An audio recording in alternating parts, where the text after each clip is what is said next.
Every morning at exactly 5:15, a 12-year-old girl vanished from her foster home.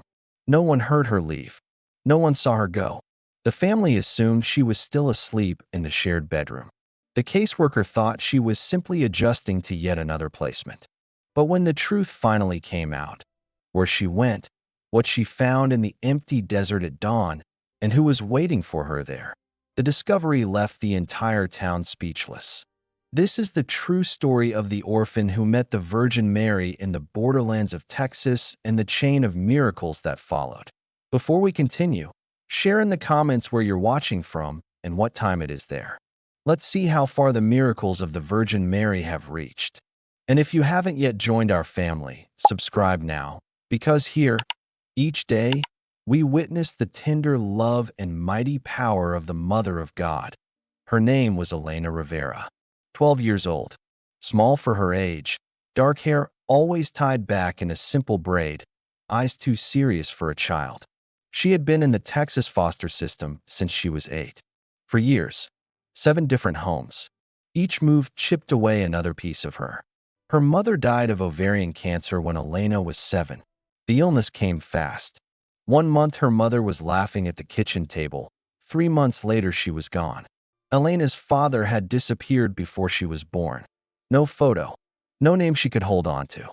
After the funeral, Elena lived with her grandmother in Nuevo Laredo, just across the border. The grandmother tried, but age and illness won. Within a year she passed away too. Elena was truly alone. Because she had been born on the U.S. side of the river, she held American citizenship.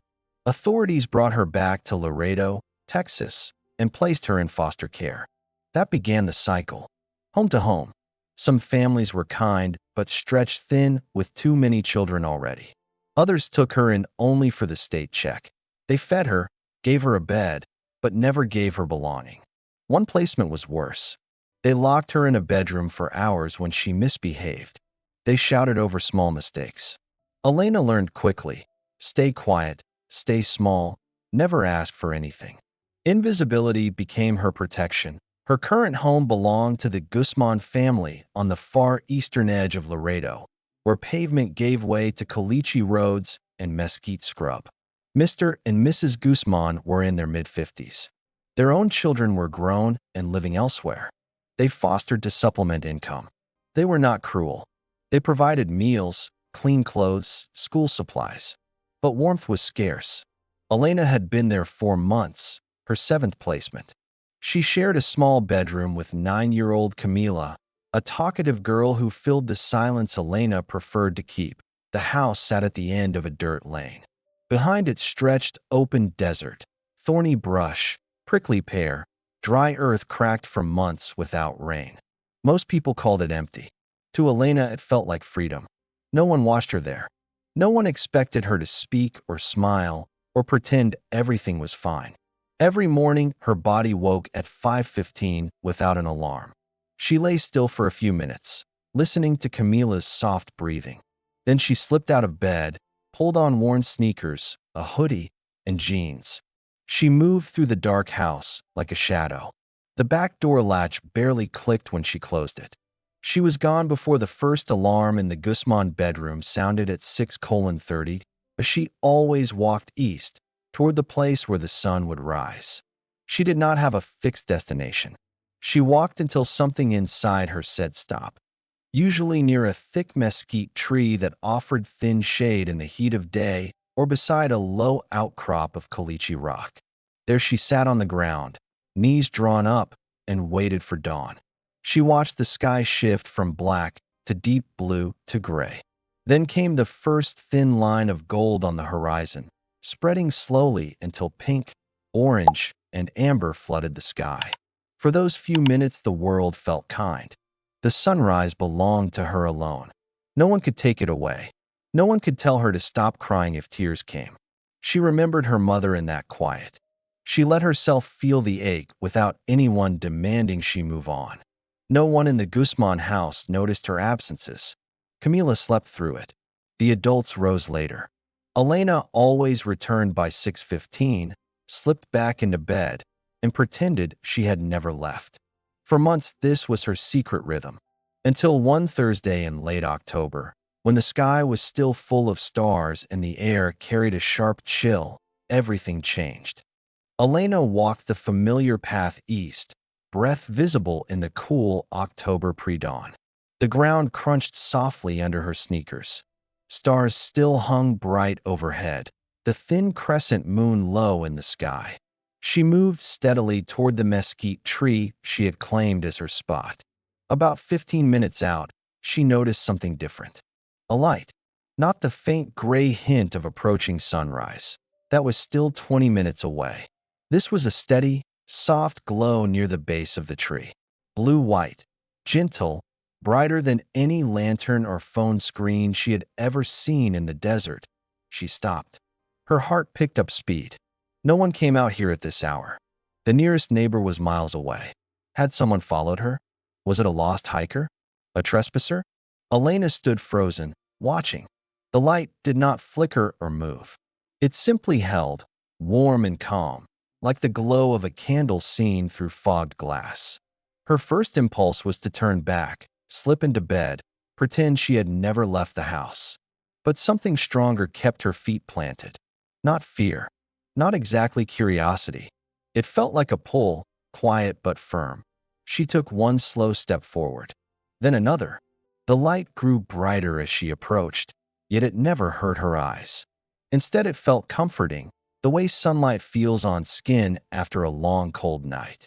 When she was close enough, maybe 20 feet, she saw the figure standing beneath the spreading branches of the mesquite, a woman, dressed in white with a blue mantle draped over her shoulders and head, hands joined in front of her in prayer. Her face was turned directly toward Elena. Beautiful, peaceful, radiant in a way that made the darkness around her seem deeper by contrast. Light came from her, soft and pure, surrounding her like a gentle halo. Elena's body locked. Legs refused to move. This could not be real. No one lived out here. No one could stand in the middle of the desert at 5:30 in the morning glowing like that. Was she dreaming? Had she tripped in the dark and hit her head? The woman smiled, slow, tender, full of something Elena had not felt in years. Then she spoke. Elena, do not be afraid. The voice was soft, but carried perfectly across the distance. Clear, calm, like a whisper that somehow filled the whole night. Elena's knees trembled. How did this woman know her name? No one out here knew her. She had told no one about her morning walks. The woman extended a hand, palm up, in gentle invitation. Come closer, my child. I have been waiting for you. Elena's mind screamed to run. Every survival instinct she had built over 4 years in foster care told her to flee. But her feet moved anyway, one step, then another. She walked until she stood only a few feet away. Up close, the woman's face looked timeless. Not young, not old. Her eyes were deep brown, warm, filled with a love so steady it made Elena's chest ache. The blue mantle had tiny embroidered stars that caught the light. The white dress moved slightly, though no wind stirred the air. Who are you? Elena whispered. Her voice came out small and cracked. The woman's smile deepened with kindness. I am Mary, child, the mother of Jesus. I came because I heard your heart crying out. Elena felt heat rise behind her eyes. The Virgin Mary. She had heard the name in church visits with one of her earlier foster families. She had seen statues, heard prayers. But this was impossible. Apparitions happened in stories, in faraway places, to people who deserved them. Not to a foster kid no one wanted. Not to her, why me? The words escaped before she could stop them. Why would you come to someone like me? Mary's expression softened even more, eyes full of understanding. Because you are precious, Elena. Because you matter. Every tear you have shed, I have held. Every prayer you whispered when you thought no one heard, I listened. You are not forgotten. You are not alone. You are loved, more than you can imagine right now. The words struck deep. Elena's legs gave way. She dropped to her knees on the hard ground. Tears came fast, unstoppable. Years of grief, loneliness, rejection poured out in great heaving sobs.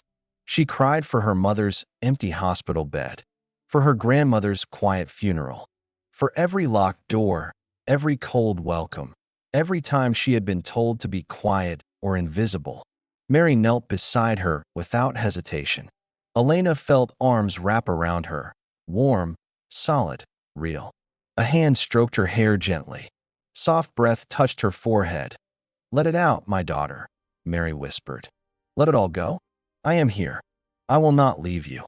They stayed like that until the sobs eased into quiet hiccups, until Elena's breathing steadied. When she finally lifted her head, Mary's face was close, still glowing softly, still full of that endless tenderness. Mary brushed the tears from Elena's cheeks with gentle fingers. "I want you to know something important," Mary said. "You will help many people. The pain you carry has a purpose. What you have suffered will become strength for others. But first, you must heal. I am here to help you heal." Elena did not understand how any good could come from her life. How could abandonment and loss turn into anything beautiful? But before she could ask, Mary stood and helped her to her feet. "Come here every morning at this same time, before the sun rises. I will meet you. I will teach you. I will show you what you need to know. Will you come?" Elena nodded quickly. "Yes, I will come." Mary smiled. "Good. Now go home. Your foster mother will wake soon. Do not tell anyone about me yet. Not until I tell you the time is right. This remains between us for now. Do you understand?" "Yes." Elena turned to walk away. After a few steps, she looked back. Mary still stood beneath the tree, watching her with love. The glow had not dimmed. "Thank you," Elena whispered. Mary's smile was bright. "Thank you for saying yes, my precious child. Go now." Elena walked back toward the house. When she glanced over her shoulder one last time, the light had faded. The tree stood alone in the dark. No one was there. She slipped inside at 6:10. Camila still slept. The Guzman house was quiet. Elena went to the bathroom, turned on the light, and looked in the mirror. Her face was red and puffy from crying, but her eyes were different. There was a small, steady light in them that had not been there before. That day at school, she could not concentrate. The memory kept replaying. The voice, the arms, the words. Had it really happened? Or had her mind finally broken from too much loneliness? But she could still feel the warmth on her skin. She could still smell the faint scent of roses that had lingered in the air around Mary. It had been real. It had to be real. The next morning at 5:15, her eyes opened on their own. Her heart raced. She dressed quickly and went out into the cold dark. She walked east, and when she reached the mesquite tree, the light was already there, blue-white, waiting. Elena ran the last few yards. Mary stood smiling. "You came." "Of course I came," Elena said, breathless. "I was afraid I dreamed you." Mary shook her head gently. "I am real, Elena. As real as you are. Come, sit with me."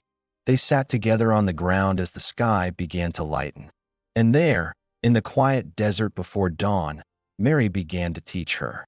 They sat together beneath the mesquite tree as the first pale streak of dawn appeared on the horizon.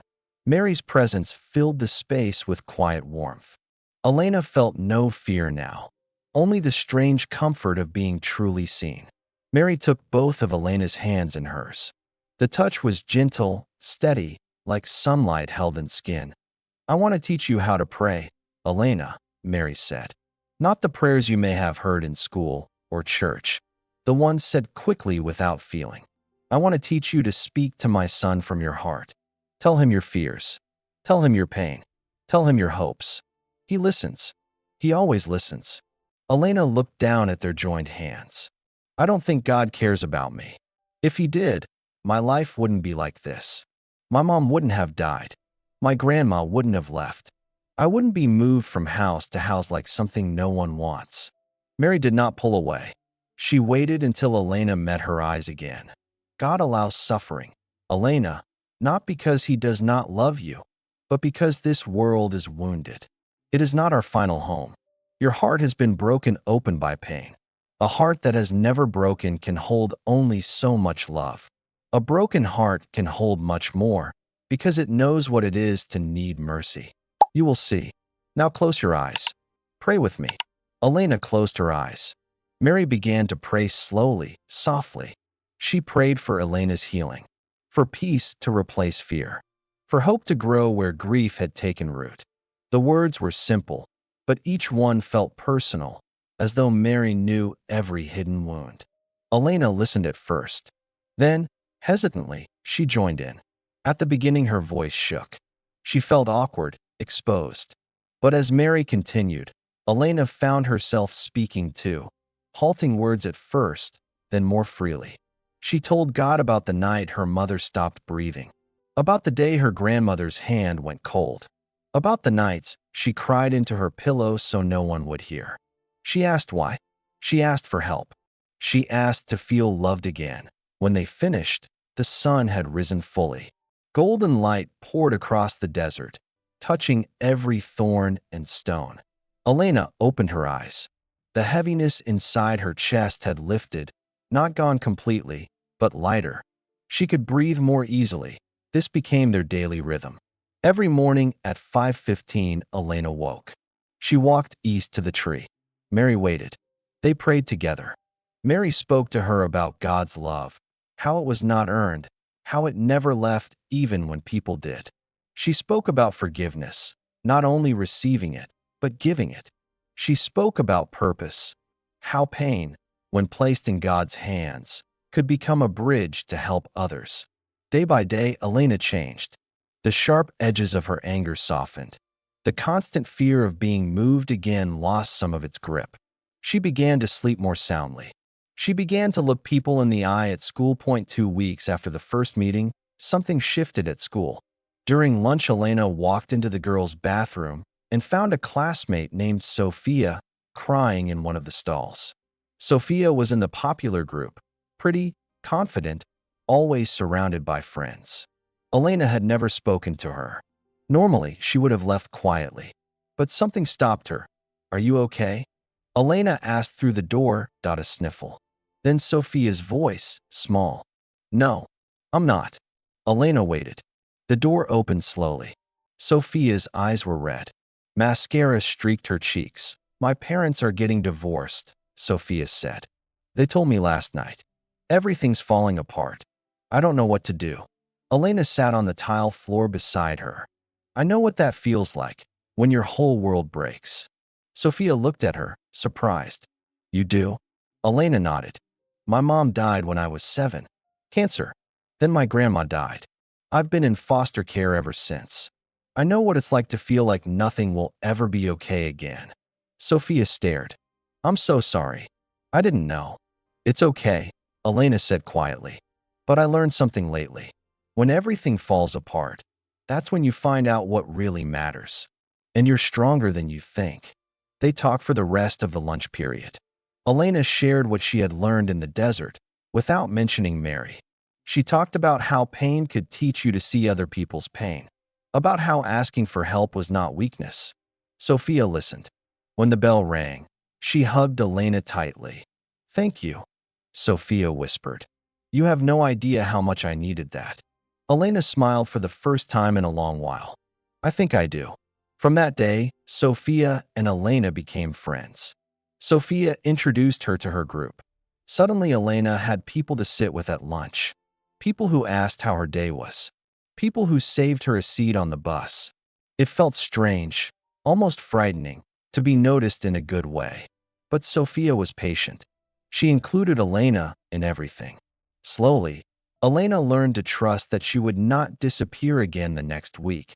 The changes did not stop at school. One morning, Mary said, "You have been learning well, Elena. Now it is time to act. There is a woman in this town who is suffering greatly. Her name is Rosa Vargas. She lives alone in a small house near San Agustin Church. She is ill and has no one to help her. I want you to go to her. Tell her I sent you. Help her." Elena felt fear tighten in her stomach. "But I'm just a kid. What can I do?" Mary smiled. "You can do more than you know. Trust me." That afternoon, Elena asked Mrs. Guzman if she could walk to the church after school. Mrs. Guzman raised an eyebrow. Elena never asked to go anywhere, but she said yes. Be back before dark. Elena walked to the church, then asked an elderly man watering his yard if he knew Rosa Vargas. He pointed to a faded greenhouse 2 streets over. That one. But she doesn't like visitors. Keeps to herself. Elena's heart pounded as she approached the door. She knocked. No answer. She knocked again. A weak voice from inside. Go away. Please, Elena called. My name is Elena. I just want to help. Long silence. Then slow footsteps. The door opened a crack. An older woman looked out, thin, tired, eyes hollow. She wore a faded robe. Her hair was uncombed. What do you want? Rosa asked, suspicious. I was told you needed help, Elena said gently. Told by who? Elena hesitated. By someone who cares about you. Someone who knows you're suffering. Rosa's expression softened just a fraction. She opened the door wider. Come in. The house was dim, cluttered. Dirty dishes in the sink. Clothes spilling from baskets. Dust thick on every surface. Rosa sat heavily in an armchair. I have cancer, she said flatly. Stage 4. Doctors say nothing more they can do. I'm too weak to clean. Too weak to cook right. My children live in Houston. They have their own lives. I'm just waiting to die. Elena felt tears sting her eyes. You're not just waiting to die. You're waiting for help. And I'm here. Rosa looked at her with disbelief. You're a child. What can you do? Elena rolled up her sleeves. I can clean. I can cook. I can sit with you. Let me help. For the next 2 hours, Elena worked. She scrubbed the kitchen, washed dishes, took out trash, organized the clutter.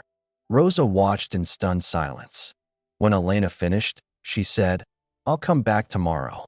I'll bring food. You need to eat. The next day, Elena returned with leftovers she had asked Mrs. Guzman for. Rice, beans, tortillas. She heated the food and sat with Rosa while she ate slowly. They talked. Rosa spoke about her late husband, her children who called only on Sundays, her fear of dying alone. Elena listened the way Mary had listened to her. When she left, Rosa's eyes were wet. Thank you, Mija, Rosa said. You're an angel. Elena visited every day after school. She cleaned. She cooked simple meals. She read aloud when Rosa's eyes were too tired. She prayed with her, short prayers she had learned at the mesquite tree. Word spread quietly through the neighborhood. Neighbors began to notice. One brought soup. Another offered to drive Rosa to her next appointment. A small community that had drifted apart started coming together again. All because a 12-year-old girl knocked on a door and stayed. One morning in mid-November, as the desert air carried the first hint of winter chill, Mary spoke words that shifted everything again. You have learned well, Elena. You have grown. Now the time has come for you to act on a larger scale. There is a family here in Laredo, the Morales family. 3 months ago, a fire destroyed their home. They lost everything. The father searches for work every day but finds nothing steady. The mother is 7 months pregnant. Their 2 young children go to bed hungry some nights. They live in a crowded shelter downtown. I want you to help them. Elena felt her stomach tighten. But how? I have nothing to give. I'm still in foster care. I can't even buy groceries without asking permission. Mary placed a hand on Elena's shoulder. The touch brought back that same steady warmth. You will see. Trust me. Start by telling one person you trust. Let the seed grow. That same day at school, Elena found Sophia during recess. She told her about the Morales family, without mentioning Mary or the desert meetings. She simply said she had heard about a family who lost their home in a fire and were struggling badly. Sophia's eyes widened. We can't let that happen. We have to do something. Sophia did not wait. She talked to her friends at lunch. By the end of the day, a small group had formed. They decided to start a collection drive right there at school. The next morning, they made posters. Help the Morales family. Donate clothes, food, school supplies, anything you can spare. Teachers heard about it and gave permission to set up boxes in the cafeteria. Students brought in gently used jackets, canned goods, notebooks, toys. Parents learned from their children and dropped off bags of groceries, diapers, baby clothes for the coming child. One teacher contacted a local church that matched donations with cash for rent. Within 1 week, the boxes overflowed. Elena, Sophia, and 3 other classmates sorted everything on a Saturday in the school gym. They packed it into borrowed cars and drove to the shelter. Mr. Morales opened the door to the small room they shared.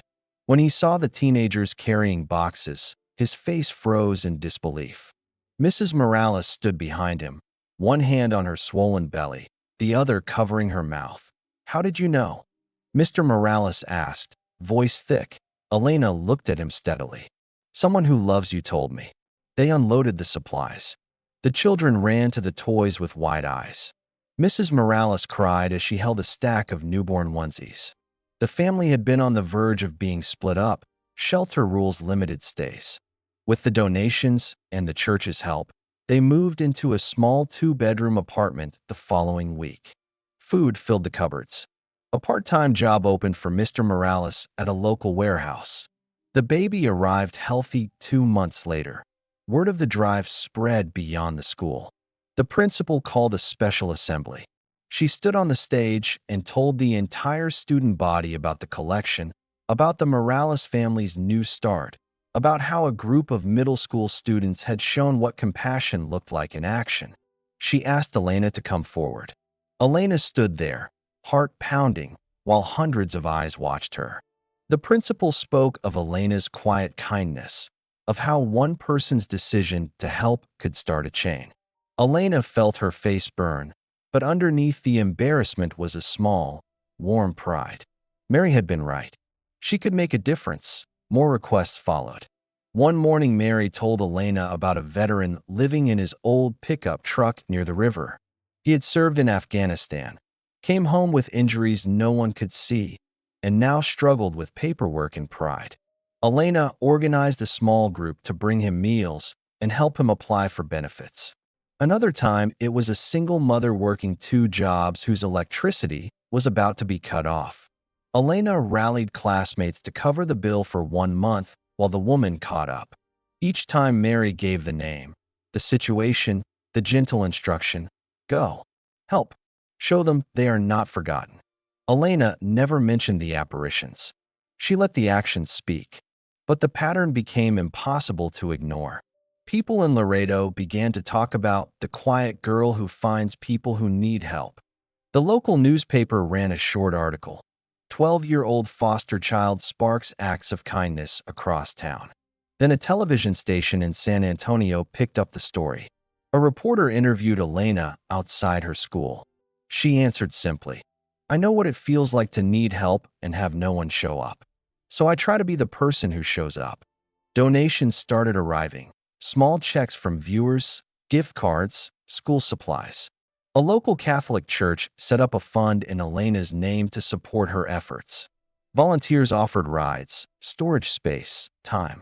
What began as one girl walking into the desert at dawn had grown into something no one could have predicted. The town felt different. Neighbors checked on neighbors more often. Churches saw more people at daily Massachusetts conversations turn to faith, to hope, to second chances. Elena kept meeting Mary every morning. Their talks deepened. Mary spoke more about surrender, letting God use the broken pieces of a life for something greater. Elena listened. She prayed more easily now. The words came from her heart instead of rote memory. And every time she helped someone, she felt the purpose Mary had promised beginning to unfold. But the greatest change was still waiting. One morning in early December, after 6 weeks of daily meetings under the mesquite tree, Mary spoke with quiet finality. "Elena, the time has come to tell others about me, about our mornings together. People need to know that I am still here. I still hear every prayer. I still see every tear. I still come to those who need me most. Are you ready?" Elena felt fear rise sharp in her throat. "No one will believe me. They'll think I'm making it up, or that I'm crazy. I'm just a foster kid. Who would listen to me?" Mary reached out and touched Elena's cheek. The gesture carried the same gentle warmth that had first drawn her forward. "Some will not believe. That is their choice. But some will listen, and those who do will be changed. Trust me, as you have trusted me every morning. Elena nodded slowly. I'll try. That Sunday, Elena asked Mrs. Guzman if she could speak at the parish church after Massachusetts. Mrs. Guzman looked surprised. Elena rarely spoke more than a few words at home, but she agreed. The church was modest, wooden pews worn smooth, a simple crucifix above the altar, about 80 people in attendance that morning. Elena stood at the front after the final blessing, hands clasped tight to keep them from shaking. She told them everything. How she woke at 5:15 every day and walked into the desert. How she first saw the light beneath the mesquite tree. How Mary appeared, spoke her name, held her while she cried. How Mary taught her to pray from the heart. How Mary sent her to help Rosa Vargas, the Morales family, and others. She kept her voice steady, even when it wanted to break. When she finished, the church fell silent, complete, heavy silence. Then an elderly woman in the first pew stood. Tears streamed down her face. I believe you, Mija. I have prayed to the Virgin every day of my life. I always believed she still appears to those who need her. Thank you for telling us. One by one others stood. Some cried. Some smiled through tears. Some remained seated but nodded respectfully. Father Miguel, the pastor, approached Elena. His eyes were wet. Will you take us to the place tomorrow morning before dawn? Elena swallowed. Yes, if you want to come. The next morning at 5 o'clock, 20 people gathered quietly outside the Guzman house.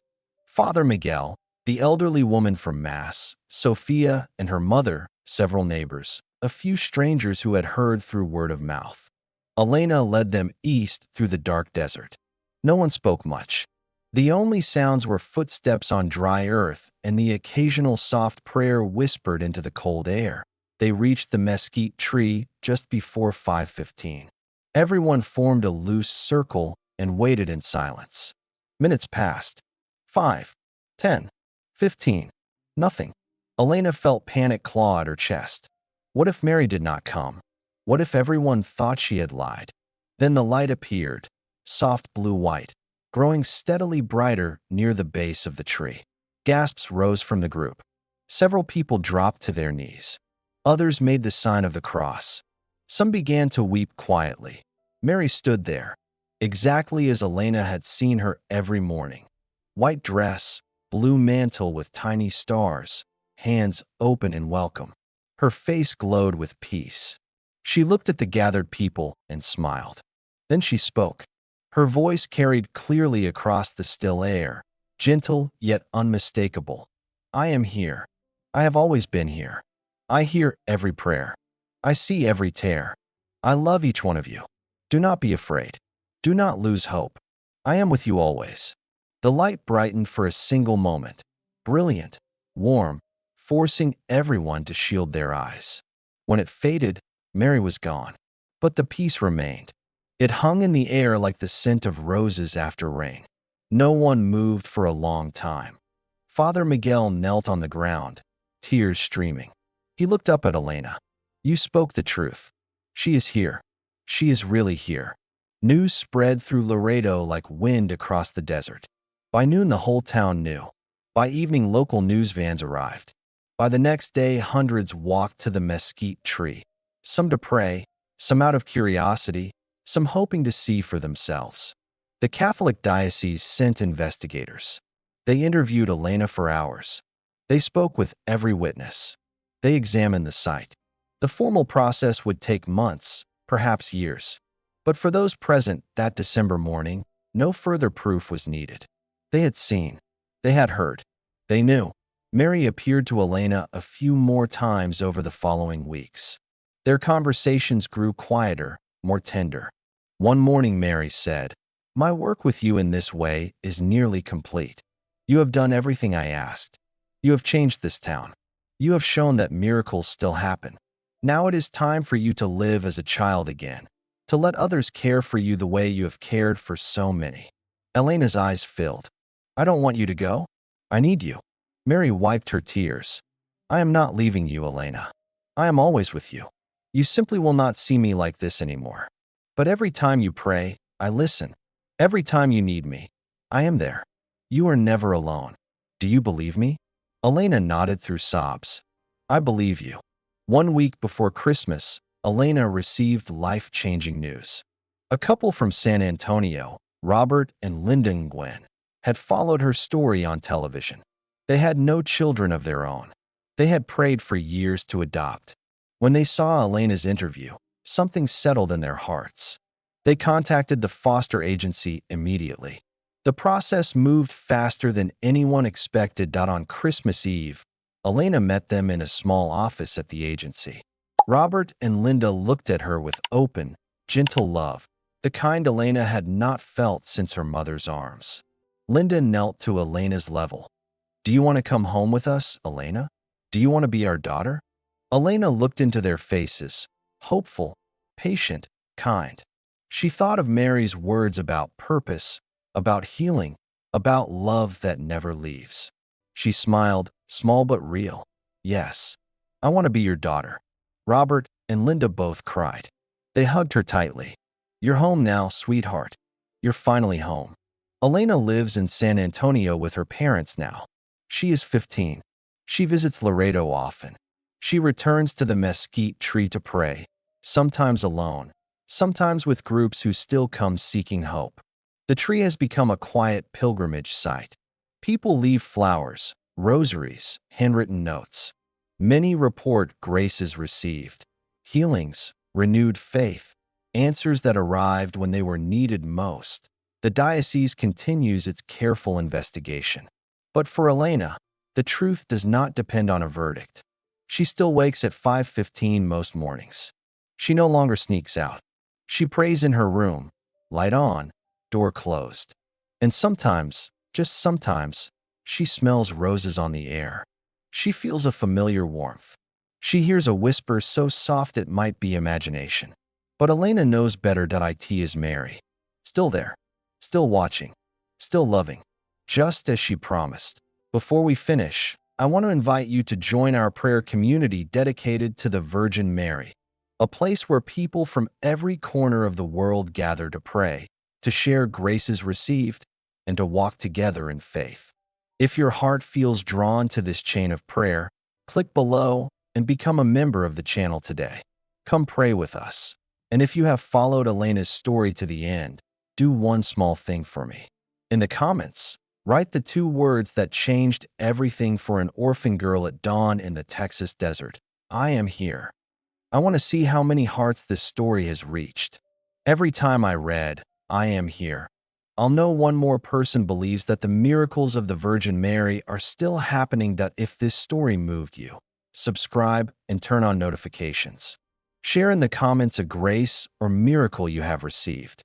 Share this video with someone who needs hope renewed today. May the Virgin Mary continue to watch over you and your family with her gentle, unfailing love. Amen.